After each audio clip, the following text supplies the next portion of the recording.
Paman. Sebelum memulai adanya perdebatan, izinkanlah kami memperkenalkan.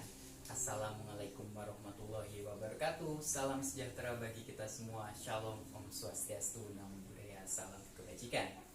Dewan juri yang arif dan bijaksana, serta para pemerhati hukum yang berintelektual tinggi. Saya Muklis Fatullah sebagai pembicara pertama, dan di samping kiri saya Novita Supiani sebagai pembicara kedua dengan standing argumentasi pro. Dan di samping kiri pula Hanifah Indriarti sebagai pembicara ketiga dengan standing argumentasi kontra. Sebelum melanjutkan konstruksi bangunan argumentasi kami, izinkanlah saya memaparkan adanya mosi perdebatan kali ini. Adanya mosi perdebatan kali ini dilatar belakangi oleh instruksi Presiden yang menginstruksikan agar diberlakukannya PPKM Darurat Jawa dan Bali. Pemberlakuan PPKM Darurat Jawa dan Bali didasarkan instruksi Menteri Dalam Negeri Nomor 15 Tahun 2021 tentang pemberlakuan pembatasan kegiatan masyarakat darurat COVID-19. Salah satu pembatasannya adalah pembatasan terhadap UMKM. Tentunya, kebijakan tersebut menimbulkan pro dan kontra di dalam masyarakat. Mengapa kebijakan itu menjadi tepat? Ketika negara dalam keadaan darurat, yaitu adanya wabah COVID-19 yang akan merenggut nyawa dari warga negara, maka negara harus hadir memberikan suatu perlindungan. Selain itu, jika kita melihat pasal 30 ayat 1, tiap-tiap warga negara berhak dan wajib ikut serta dalam usaha pertahanan dan keamanan negara. Tentunya, pembatasan terhadap UMKM tersebut menjadi sesuatu hal yang sangat penting dan tepat untuk dilakukan. Hal itu senada pula dengan falsafah bangsa kita, yaitu Pancasila sila ketiga, yaitu Persatuan Indonesia, rakyat bersama-sama dengan negara untuk memerangi COVID-19. Namun, jika kita melihat kondisi ekonomi Indonesia yang kian terpuruk, dan tentunya hal ini akan berpotensi mencederai nilai-nilai hak asasi manusia. Perlu kita pahami bahwa adanya hak asasi manusia yang tidak bisa dikurangi dengan cara apapun.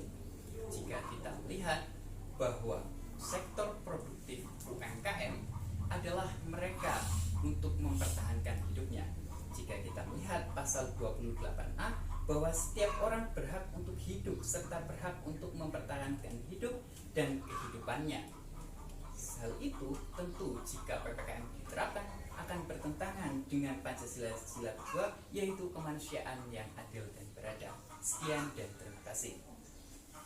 Lex Dura, Sed Temen Scripto. Hukum itu kejam, tetapi memang begitulah bunyinya dan harus dilaksanakan.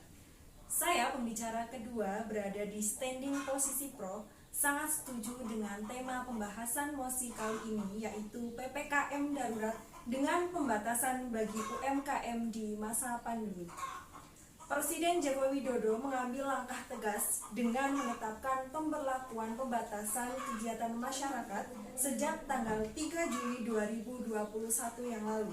Hal tersebut seiring dengan perkembangan kasus COVID-19 yang sangat meningkat. Kemudian PPKM ini didasari pada instruksi Menteri Dalam Negeri Nomor 15 Tahun 2021 dan terdapat sanksi pelanggaran bagi pimpinan daerah, gubernur, bupati, wali kota sebagai diatur dalam pasal 68 ayat 1 dan ayat 2 Undang-Undang Nomor 23 Tahun 2014 tentang pemerintahan daerah, pelaku usaha restoran, pusat pembelanjaan, transportasi umum yang tidak melaksanakan ketentuan Imendagri Nomor 15 Tahun 2021 tersebut akan dikenakan sanksi administratif sampai dengan penutupan sesuai dengan ketentuan peraturan perundang-undangan. Sebagai warga negara Indonesia yang patuh terhadap sila-sila Pancasila, sudah sepatutnya kita sebagai warga negara Indonesia mematuhi imbauan pemerintah sesuai dengan sila Pancasila yang ketiga, yaitu Persatuan Indonesia, di mana seluruh warga mampu mengikuti himbauan pemerintah untuk saling bersatu bersama menghadapi dan mengakhiri virus COVID-19. Dan apabila kesadaran masyarakat tinggi, maka penegakan hukum dapat dengan efektif berjalan sehingga laju penularan COVID-19 dapat dikendalikan. Undang-Undang Nomor 36 Tahun 2009 Pasal 10 menyebutkan bahwa setiap orang berkewajiban menghormati hak orang lain dalam upaya memperoleh lingkungan yang sehat, baik fisik, biologi, maupun sosial. Sehingga dengan adanya pembatasan ini diharapkan mengurangi tersebarnya virus COVID-19 dan menekan angka penurunan virus COVID-19. Kemudian dalam bab 4 pasal 14 ayat 1 yang menyatakan bahwa pemerintah bertanggung jawab merencanakan, mengatur, menyelenggarakan, membina, dan mengawasi penyelenggaraan upaya kesehatan yang merata dan terjangkau oleh masyarakat. Kesadaran setiap individu untuk melaksanakan protokol kesehatan untuk saling melindungi juga merupakan perwujudan kemanusiaan yang adil dan beradab. Sesuai dengan kaidah fikih Darul Mafasid Muqaddamu ala Jalbil Musalih, mencegah kemudaratan diutamakan daripada menebur kemaslahatan. Sehingga dengan adanya PPKM ini otomatis kegiatan masyarakat dibatasi untuk mengurangi kerumunan dan mobilitas yang nantinya mampu mengurangi tersebarnya COVID-19. Dalam Undang-Undang Ayat 1 Pasal 27, segala warga negara bersamaan kedudukannya di dalam hukum dan pemerintahan wajib menjunjung hukum dan pemerintahan itu dengan tidak ada kecualinya. Sesuai dengan kaidah fikih yaitu tasarruful imam ala ra'yah manutun bil maslahah. Kebijakan pemimpin untuk rakyatnya bertumpu pada prinsip kemaslahatan. Virus Covid ini sudah sangat berbahaya.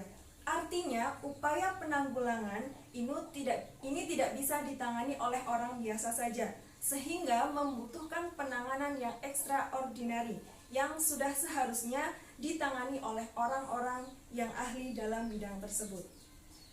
Sementara, sesuai dengan data yang kami peroleh, sementara pemerintah telah menyediakan insentif dukungan bagi UMKM melalui program pemulihan ekonomi nasional sebesar 112,84 triliun yang telah dinikmati oleh 30 juta UMKM pada tahun 2020. Kemudian dilanjutkan penganggaran sebesar 121,9 triliun pada tahun 2021. Pemerintah juga terus berupaya mendorong pelaku UMKM untuk on-board ke platform digital melalui program Gerakan Nasional Bangga Buatan Indonesia. Salah satu strategi yang dapat dilakukan UMKM adalah bergabung ke marketplace untuk berjualan produknya secara digital sebagai upaya bertahannya UMKM. Sekian dan terima kasih.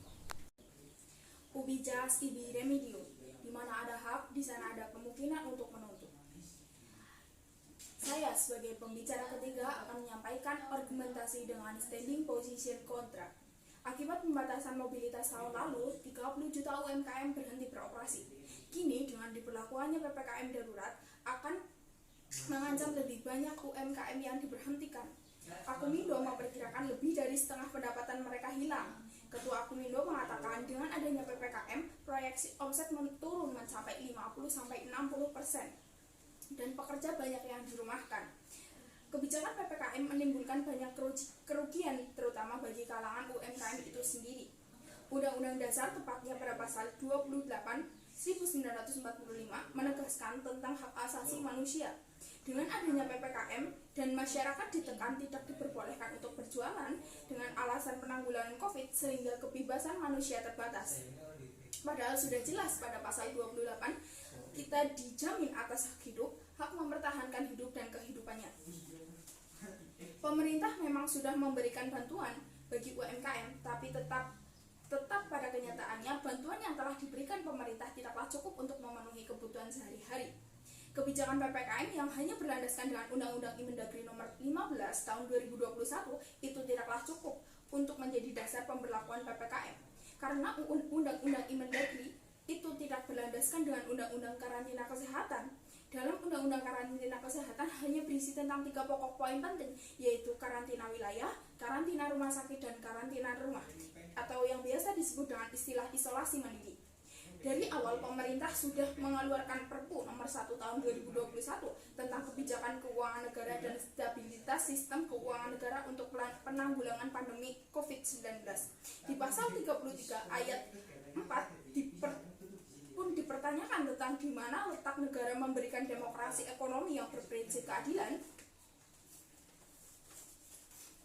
Yang pada problematika ini, dengan adanya pembatasan PPKM hanya diberlakukan bagi UMKM, kenapa tidak diberlakukan bagi industri pabrik, tambang, dan lain sebagainya yang notabene masuk kategori kapitalis? Jadi seolah-olah negara ini hanya memfasilitasi kaum kapitalis saja. Dalam pembukaan Undang-Undang Dasar 1945, alinea yang keempat ditegaskan bahwasanya tujuan Indonesia adalah untuk memajukan kesejahteraan umum, mencerdaskan kehidupan bangsa, dan ikut melaksanakan ketertiban dunia. Maka pembatasan UMKM ini seolah-olah tidak mengindahkan adanya tujuan negara. Ideologi negara kesejahteraan menurut teori welfare states menjadi landasan kedudukan dan fungsi pemerintah oleh negara-negara modern. Konsep kesejahteraan lahir atas dasar pemikiran untuk melakukan pengawasan yang ketat terhadap penyelenggaraan kekuasaan negara. Tidak hanya itu, negara Indonesia adalah negara yang berdasarkan atas hukum. Menurut pasal 1 ayat 3 Undang-Undang 1945, pasal ini menghendaki bahwa oleh prinsip hukum untuk membagi kekuasaan pemerintah, kekuasaan negara melalui aparatnya dibatasi hukum, bukan didasarkan oleh kekuasaan. Dalam Pancasila sila kedua sudah dijelaskan bahwasanya kemanusiaan yang adil dan beradab. Ketika UMKM melanggar aturan untuk berjualan, maka mereka akan diberikan denda yang notabene lebih besar dari hasil keuntungan yang didapatkan. Apakah hal ini dapat dikatakan adil dan beradab? Dan lebih parahnya, sebagian dari mereka memilih dipenjarakan karena tidak dapat membayar denda. Teguh Prasetyo mengemukakan istilah negara hukum dapat disamakan dengan rule of law karena memiliki arah dan tujuan yang sama, yaitu menghindari kekuasaan absolut dan mengedepankan hak-hak asasi manusia. Dengan diberlakukannya PPKM, maka kesejahteraan yang dipertanyakan. Ketika negara tidak menjalankan tugas dan tujuan, maka dapat dikatakan bahwa negara tersebut telah melakukan pengkhianatan. Bank Indonesia menyebutkan sebanyak 87,7% UMKM terdampak pandemi COVID. Dari sekitar 93,2% diantaranya terdampak negatif di sisi penjualan, dilansir dari bpc.com. Hal ini juga bersisian dengan tingkat kriminalitas yang naik semakin besar, 7,4% dibandingkan data kejahatan yang ada dan dicatat di catatan Polri. Karena semakin miskin keekonomian suatu daerah, maka semakin tinggi tingkat kejahatan yang ada.